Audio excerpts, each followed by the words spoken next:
Sunana Dadi Hikima aka Ojo aka Abala aka Sanda. Sunana Kawo Hamid Musa Ali. Sunana Awal Diya Kasi, director jarumi yanzu ko? Ni dai ni jarumi ne ba producer ko wane ne ba. Abin da nake so ga masoya na kowace nahiya a cikin duniya shine ku kasance da mu a Ya Kasai Kuruma TV.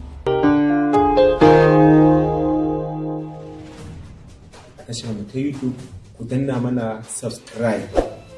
Kuma ku danna saboda da zarar sun dora za ku ga alama ta bayyana a cikin wayan ku da zarar kana online sai ka shiga ka fafa da kallo saboda haka Allah Lafiya. Madalla. Madalla.